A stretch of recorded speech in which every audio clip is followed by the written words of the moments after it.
Welcome to 999. This is the first game in the Zero Escape series. It's a good game. Okay, let's just start. Oh dear, that sound. Yeah, it's fine. Sure.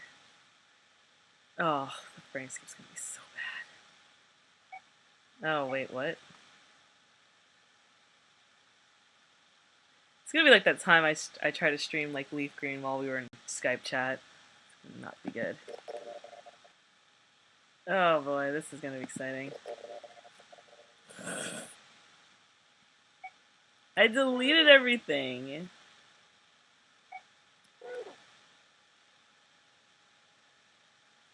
I erased the data.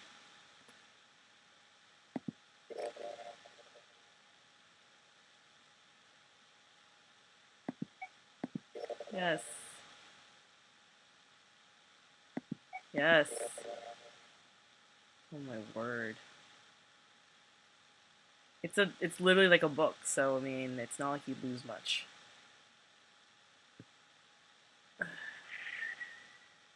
It did the thing. Oh, this frame skip is so bad.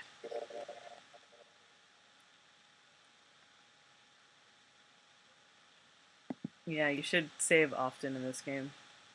Well, you don't really need to save often, but the visual novel parts do get pretty long, so you want to save just because I'm sure you have other things to do. And also, you want to save before every decision. But that's just standard in like all visual novels that you want to save before every decision, because sometimes you realize that you made the wrong one when you thought you made the right one. But we'll get into that. Ugh. My brain's gonna work way faster than the emulator. I'll tell you that right now. This is so good. I should have restarted my computer before I started streaming, but whatever.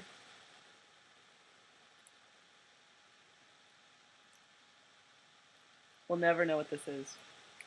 By the way, just remember, this is the bottom screen, this is the top screen. Yeah.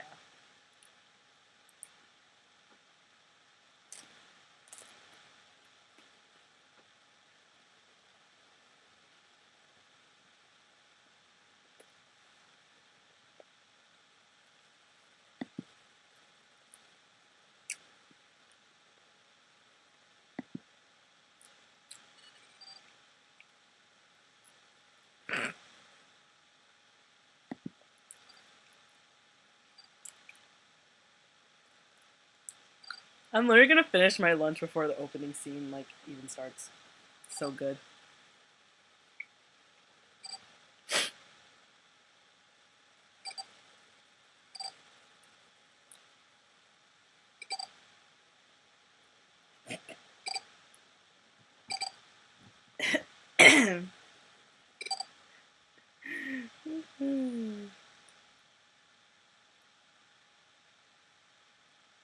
Yeah, I'll just do the first puzzle and get to the first choice.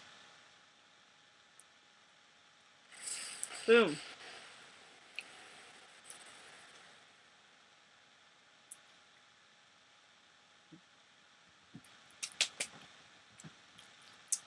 All done.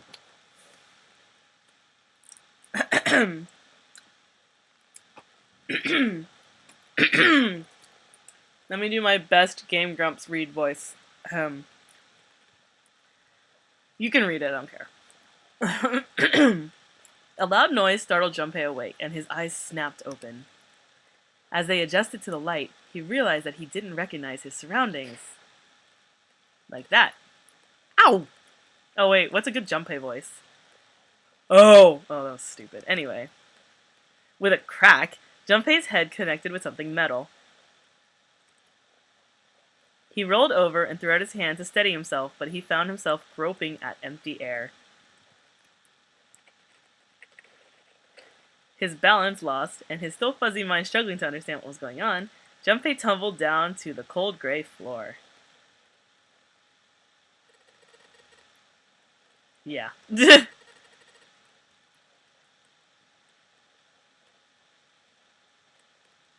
Junpei glared around the room, still trying to determine where he'd woken up. The fall had shaken the last cobweb. Oh, whatever. You guys can read this. And if you can't read this, you should get the game, and then you can read it. Aha. It's peer pressure. It was a bed. A level 3 bunk bed, in fact. Junpei had fallen, apparently from the topmost bunk. What an idiot. His shoulder hurt, his knee hurt, his hip hurt, and his entire body hurt. What? He could feel a bump forming on his forehead. What an idiot. While he swore he slammed against the low ceiling. He wondered if that bump was the reason he felt his vision wavering a bit. But that seemed unlikely. At first he thought the tremor that ran through his legs was just another effect of his rude awakening. But as he looked around, he realized it was real. The whole room was shaking, as you can see in the top screen. Was it an earthquake? He wondered. It didn't seem likely. It was shaking far too quickly for an earthquake. Then again, Junpei had no idea what it was. If not an earthquake, what could it be? He tried to tell himself it was important. Bleh. Junpei rubbed the growing bump on his head and gingerly climbed to his feet. His balance regained, he finally took his first good look around the room. Well, this is an odd-looking room. It's like I'm in the 1970s, what? And muttered to himself, where... I don't have a good Junpei voice. What's a good... I can't do voices like the Game Grumps. Where am I? His pain momentarily forgotten in the face of the confusion of his circumstances, Junpei looked around the room once again. Minutes passed while Junpei struggled to get his bearings. Oh dear. Then, as suddenly as they had begun, the tremors ceased. What? A cold silence fell over the room. Oh, snap. From somewhere far away, Junpei could hear the sound of metal squeaking. Well, that's a weird... Yeah. He felt his stomach tighten. There were 1,000 things a sound could have been, but none of the things he could think of were good. Ooh, ominous. In an attempt to distract himself, Junpei looked around the room once more. I'm still in the 1970s. There was a stove that looked more antique than functional. The 3-level bunk bed had mattresses that were so thin they were little more than blankets. The other side of the room was an identical bed, and set in the wall between the beds was a slightly dirty iron door. The first thing Junpei noticed about the door was the number roughly emblazoned across it. On the surface of the door, in red paint, quote unquote, someone had written 5. 5? What's this 5 mean? Suspicious and still utterly confused, Junpei had approached the door slowly. Oh wait, I gave Junpei a voice. Standing at last in front of the door, Junpei grabbed hold of the L-shaped handle. A push yielded no movement, and a pull the same result. AKA, the door was locked. A few more tries cemented the truth in Junpei's mind. It would not open. It didn't matter. How much he pushed and shoved, the handle would not budge. Bracket 5 bracket. Next to the door was an odd-looking device that reminded Junpei of a card reader with octopuses on it. Like, what? It didn't take a genius to figure out that the odd-looking device was keeping the door shut. 5. Junpei knocked hard on the door. Clatter, clatter, clatter. Hey! Hello? Is anyone there? Can't. Open the door!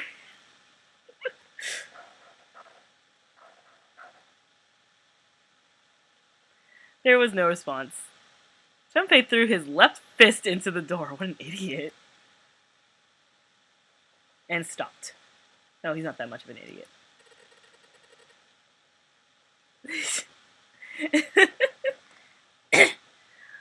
I can't do the jumping voice anymore. He wasn't really sure what else to say. Oh. On his left wrist was a bracelet of some sort that he had never seen before. In the center was a large LCD display. It looked like nothing else so much as a watch, but it clearly wasn't that. After all, it showed only a single number. Parenthesis 5 parenthesis. That's the same as the door. True, the numbers were the same, but he had no idea what that might mean. All he knew was that it was strange and new and that he wanted it off. Junpei flipped his hand over as to remove a watch, but the other side of the bracelet was solid. No buckle, no clasp, nothing. He sighed and flipped the thing back over. There was a number of rivets around the rim of the face, perhaps. Click. He pushed them, but nothing happened. On a watch, they might be dials for adjusting the date or time, but on this bracelet, they did nothing. Junpei was at a loss. What was he going to do? Growing more desperate, he began to tug at it. However, poor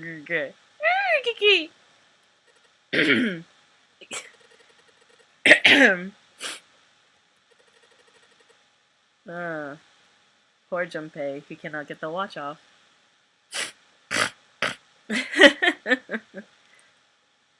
A steel ring ran from the face around Junpei's wrist and back into the face. What? He wouldn't be pulling the bracelet off any time in the near future.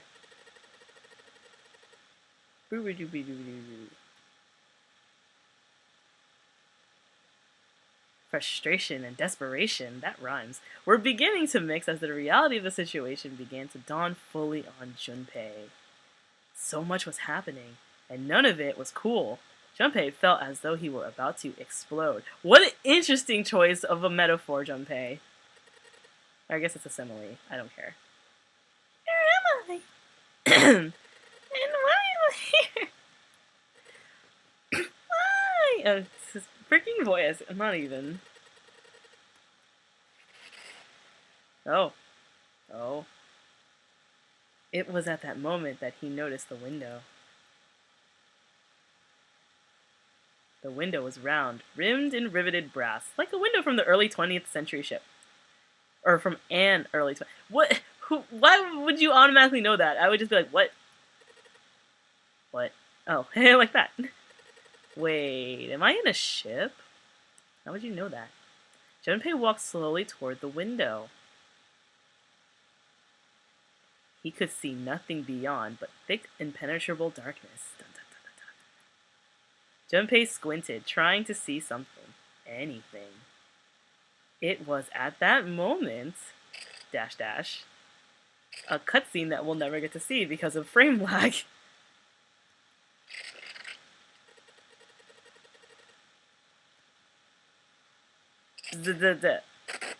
Sploosh.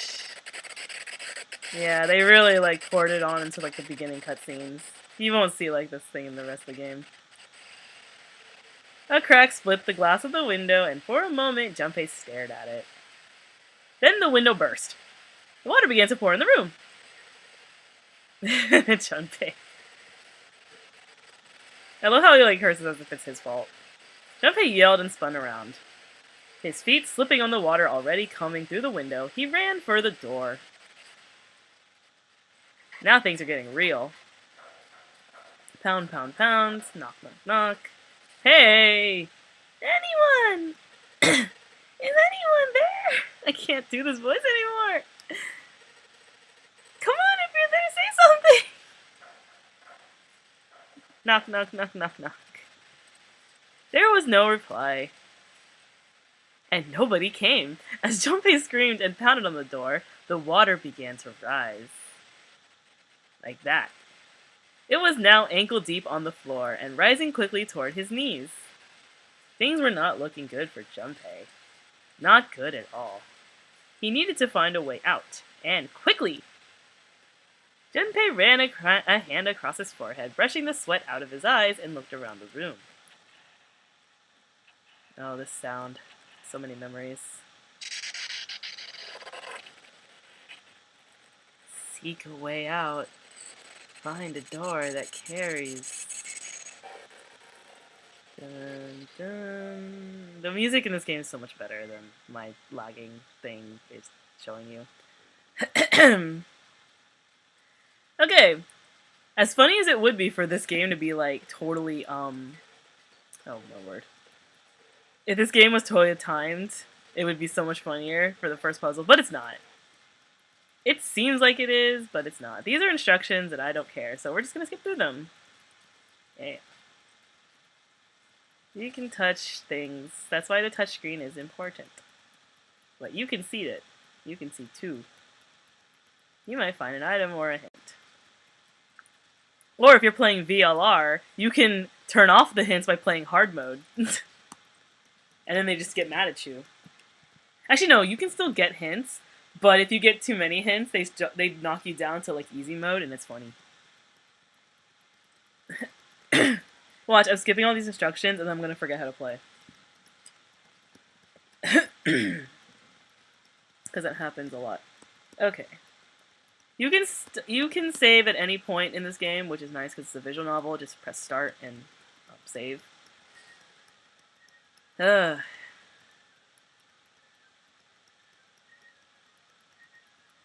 Oh, you guys don't get to skip the instructions. When you play this, you read all the instructions. I'm just skipping them because I've literally done this puzzle like freaking 99 times. Okay, so let's take... I know about items! You contain an item, you'll be able to go to an item screen. I forgot what button on the keyboard was the left trigger. Oops. I'll figure that out eventually! Ha ha ha! I'll just press all the buttons until I figure it out. I'm sure I'll figure it out some point. I got it. Item. You can move it with the stylus that you totally have. There's nothing on the back. But be sure every time you get an item to always look at the back because it's important. I actually know all the codes to the room, but I'm going to show you how to do puzzles because I forgot the codes too. I mean, I'll remember it eventually. Oh dear. This is so bad. You should see the icon. Yeah, whatever item is here, that means that you're holding it, which means like, because you can combine items in here too. So if you, say like you had a key in here, like you're holding the key, and then you go like click the door, that means you open the door. Hooray. Yeah, it's very similar to Phoenix Wright. Give me that. Okay, this is a picture frame. We can't do nothing because we don't have a certain item, so let's just come back to that later. Okay. Okay. We don't need anything else from here. Let's go to another part of the room. This is gonna go pretty fast because I remember where like stuff is.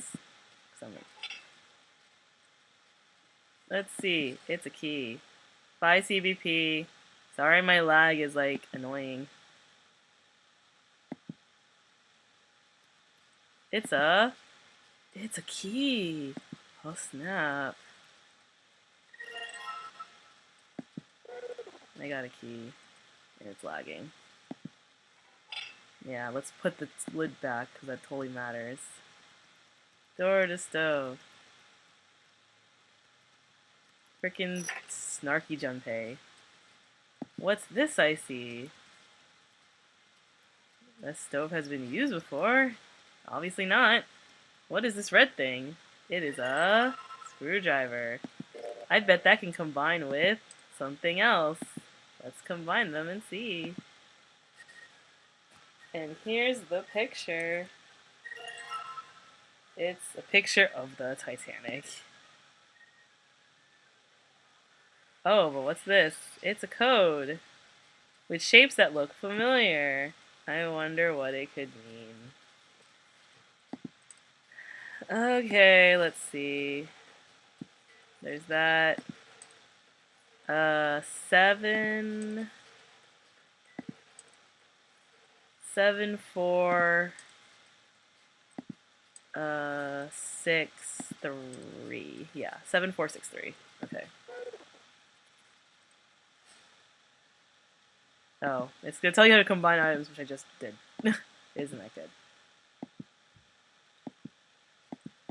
You combine items, and they turn to things. And if you're like a Phoenix Wright player, you'll probably just combine everything for the heck of it, because this game doesn't make sense sometimes. If the two items can be combined, you will receive a new item. Surprise! And if they can't be combined, nothing will happen, which is cool. Cool.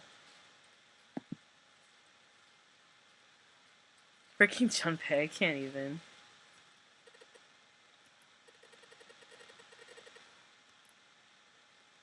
Okay. No,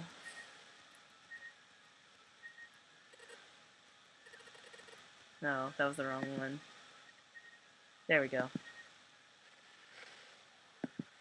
It's another hint thing. So the previous one was 7463. This one is shoot. It's 0, 2, 8, 5. 0, 2, 8, 5. Okay. And there's nothing under the blanket, if I recall this. Okay. Yeah, there's nothing under the blanket. Let's get the last key. There it is. I don't know how to remember it either. I don't know. It's a key. Oh snap. And we get a cutscene. Junpei grabbed the key and shoved it into his pocket. He intended to leave immediately, but something stopped him. His reflection stared back at him from the mirror, but he had scarcely recognized himself. Why do I look like Marty McFly? What's up with my face? Yeah, it's a point and click. His confusion was well justified. His face was drawn and pale, and the dark circles under his eyes made him look as if he was a druggie. I mean, nearly dead. Oh, Junpei, you really do look like a drug addict in this picture. It's so sad and weird. Even as he said it, something in his mind opened, and the memory bobbed to the surface. It was the last thing Junpei remembered before waking up in the strange room. A cutscene. It was past midnight when he had come home. Junpei shuffled up the stairs and opened the door to his apartment 201. I don't know why they gave a specific number. It doesn't really matter. I mean, 2 plus 0 plus 1 equals 3, but that means nothing, ultimately. Inside was his apartment. A small one-bedroom affair that ran him about $630 a month. He's a college student, by the way. He moved into it when he first entered college. Well, there you go. And so far, he'd been there for 3 years and 7 months. Why are you... Wow, Junpei. He stepped inside and turned on the lights. The fluorescent lights on the ceiling blinked and flickered slowly to life, as if waking from a deep slumber. Their cold light illuminated the landscape he'd come home to so many times before. Everything was as he'd left it. The magazines piled up in the corner, the textbook collecting dust. This guy. The CD cases covering the floor, the jeans and t-shirt he'd worn the day before, then tossed onto the floor. There was one thing that didn't belong, however. There was a breeze. What? Breaths of cold night air wafted into his apartment, carrying the smells of autumn with them. The white curtain framing the window swayed gently in the wind. Huh? That's weird. Did I leave that open? Junpei walked toward the window, trying to remember if he'd closed it or not before he left. One of the panes was hanging open. He stuck his head out and looked around. Nothing seemed out of the ordinary for now. Junpei shrugged. He must have just left it open earlier. Silly Junpei. Ha ha ha. He closed the window. That solves that. That's when it happened.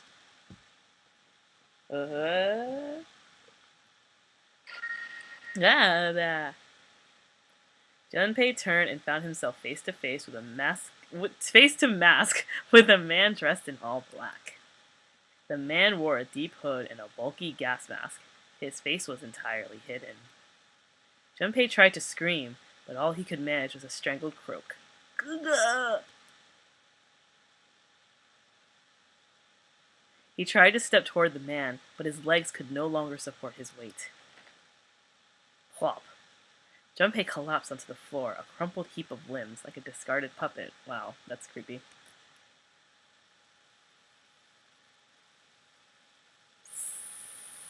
Too late, he noticed a white smoke that was quickly filling his apartment. A small object shaped distressingly like a grenade sat on the floor in front of his face, hissing. The white smoke poured out of it at an incredible rate. The smoke had grown so thick that the details of Junpei's apartment began to fade into the white haze. He could feel his mind begin to fade as well, a white haze that was not the smoke creeping into the edge of his vision.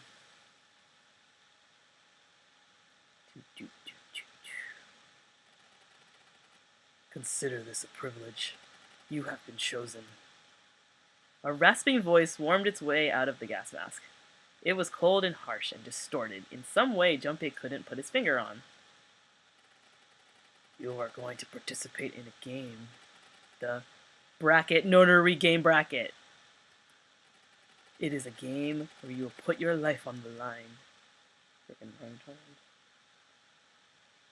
That was the last thing Junpei remembered. The white smoke overpowered him. The masked man faded from his vision, and he felt his consciousness fall away into the white mist. Oh, wow, that was a trip. That's right! The guy with the gas mask! Well, I guess I could give him kind of a surfer voice. As to who the man was or might have been, Junpei had no idea. Indeed, he wasn't even sure that his assailant might have been a man. Had been a man. That's right, could have been a viper. Wow. The voice had been cold and mechanical, likely passed through a voice changer, and the body had been covered in a thick cloak. Who was the man in the mask? You have been chosen. Junpei remembered that much, but what it might mean, that was beyond him. Junpei had no idea where he was or why he was there. There was only one thing from his memory that seemed important. Mask. You are going to participate in a game. The Nonori game. It is a game where you put your life on the line.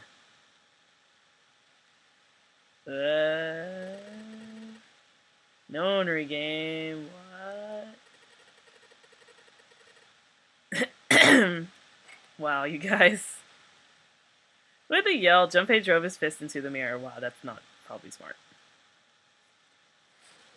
And there we go.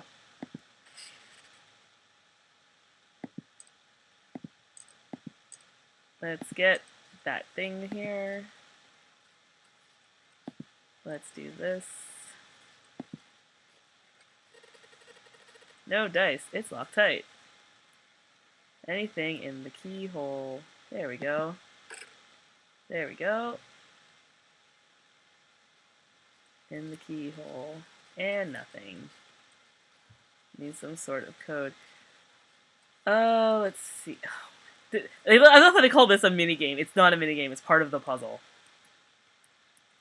By touching the bottom screen. Some minigames will require you to manipulate something while others will just screw with your brain.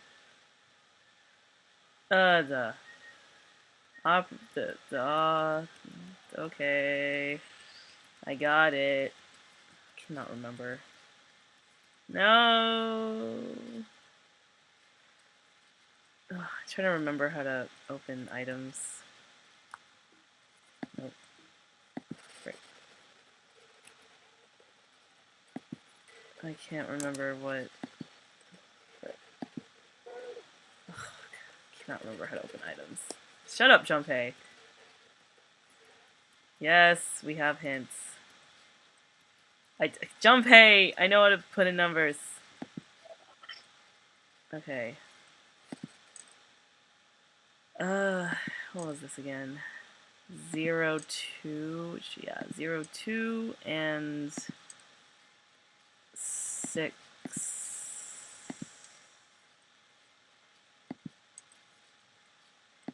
That was 6, 3. Okay, 0, 2, 6, 3. Ah. Yes, I'm gonna... Okay. Oh my word. I got it. I know how to put in numbers.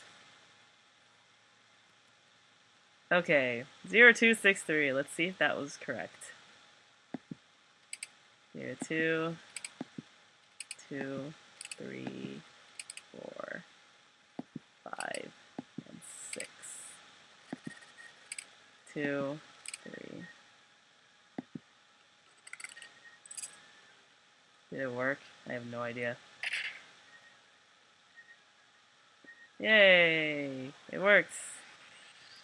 It's working! Alright, let's open the thing.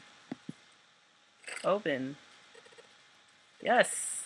It opens! There's a file. It's a file. If you find documents available from the file screen. To open the file screen, touch file. Yeah, basically you have an item inventory and you have like a file inventory. And the file inventory just like is like a bunch of like information about the game. I would suggest reading it because it does give you more backstory in the game, but you barely don't have to read like any of it to get through the game.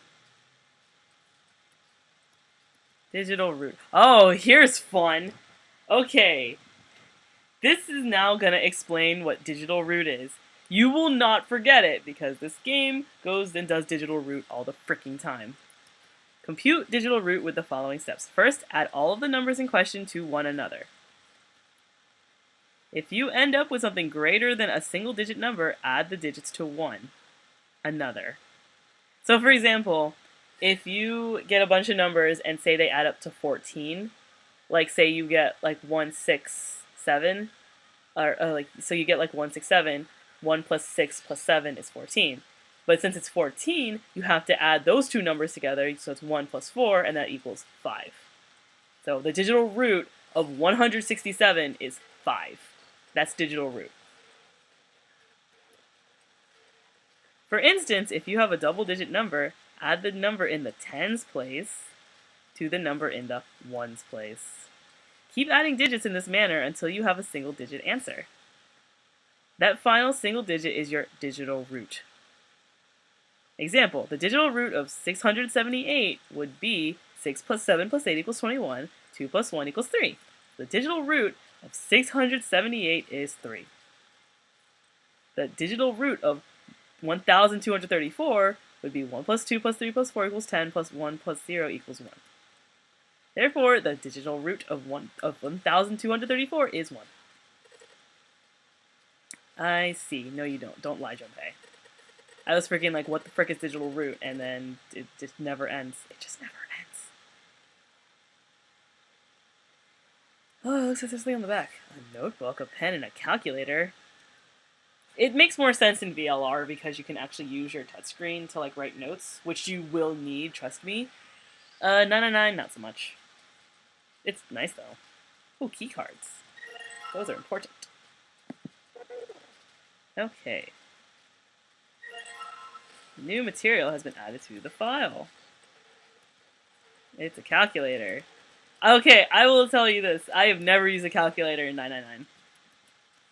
And at the very least, if I did use a calculator and I just don't remember, it was not in the game. It was probably a real calculator. So, Sharpen the calculator, touch the bottom screen. When using the calculator, the numbers on the top are your calculations, and the numbers on the bottom are your answer. I've never used this calculator. I don't even know what it looks like. The calculator can also calculate a digital root, in case your brain doesn't want to do it. But yeah, digital root is very important to the story. So much so that I know what it is, and I barely pay attention. So here's me like flying through this puzzle, because I know where like freaking everything is. Let's see, where is... There it is. Oh, I should do this first. Okay, let's see what the code for this is. Okay. 7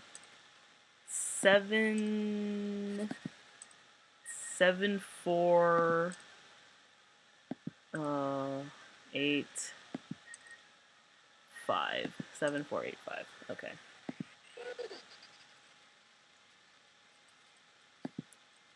Okay, 7 4 8 5. This is just like the food briefcase. Oh wow. Imagine that. Okay. Let's stick that key in there. Oh boy. In fact, it's not doing anything because we didn't put in the numbers, you dum-dum! I guess I can move the dial. Oh, thanks, Junpei. Put in the right numbers. 7 4 8 5. Oh boy. Oh my word. These are literally the same instructions it gave me for the previous briefcase. Because the reason is because the game doesn't know which briefcase you're going to choose first. So, you just get both of them both at once. So good. 2, 3, 4, 5, 6, and 7.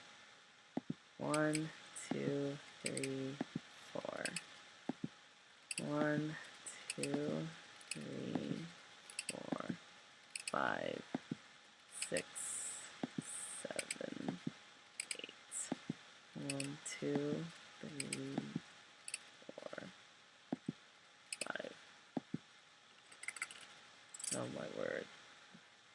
Frame rate's so bad right now. Yes! I unlocked the thing. I did a thing.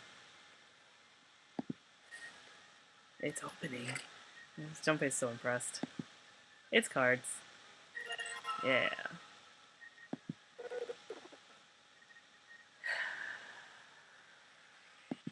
Okay, I don't know if I'll get to the first decision, but I think I'll just get to the freaking... At least I'll get out of the room.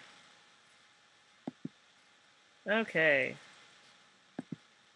So now we have everything to open the door. So, here's how you were supposed to solve this, because I'm just flying by it because I know it. But so, the file on the door is the solution you're trying to get. And this is actually going to explain it now. Pretty sure where I'm supposed to use them. Alright, let's just play with cards because I don't know what I'm doing. And slash, and nothing. He's just slashing random stuff. Junpei's kind of dumb. It's not working. Why? Because I'm not thinking? Oh, imagine that. I haven't used... Oh, really, Junpei? Are you maybe going to do this? Really? Ugh. Nothing.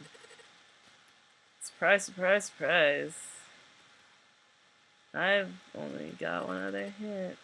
Of course, the files that tell me about digital root and would not shut up about it. Imagine I have to use digital root. There's a 5. Do I have to get a digital root that will be 5? Imagine that. Let's see if this works. So yeah. 5 is the solution to leave the room, and you have to get the thing. The digital root of the selected cards will be displayed on the top screen. Touching reset will deselect all of the currently selected cards. Selected 3 cards, touch the device. And then we will leave, hopefully. Basically 14. It'll be good. And then here we go.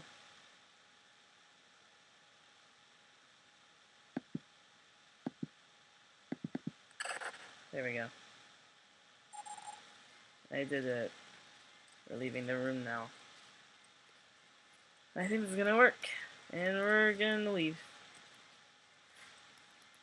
And now it's blue. So, yay. Let's go. Oh my word. Junpei, please.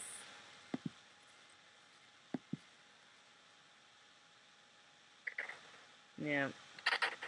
No, now I have to do another cutscene. This is gonna suck.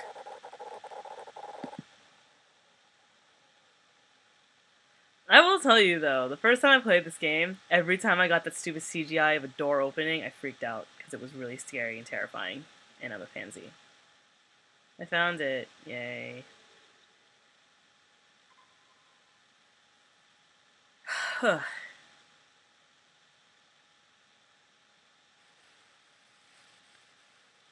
Accompanied by a wall of angry water, Junpei shot out of his room like a bullet and into the opposing wall. Gasping to catch his breath, he looked around. He was in a narrow hallway. The water that had followed him out of the room was rapidly pouring out of the door. It flowed quickly down the hallway and slammed into the foot of the short flight of stairs. The 5 steps, in fact. And to the top of his short staircase was another door. Surprise, surprise, surprise. A door, another door. Straight for the door. Before he drowns. The door burst open and Junpei exploded out of it. What? It's the Titanic? What? Rising from the edges, each one of them equidistant from the others. Okay, I probably won't get to the first choice, but I'll at least show you guys the other characters. And this part is really boring, so. Let's just look. Details. We're on a ship. That looks like the Titanic. What are the freaking odds? The water quickly filling the hallway behind him suggested that yes, he was. As he looked, a fresh wave rolled out of the ruins he'd been in and gathering speed as he moved toward the stairs. Yeah, that's what I thought. It's totally a butt. Water! A wave! Saying it himself. It's totally not CGI, but I don't know. Front of him.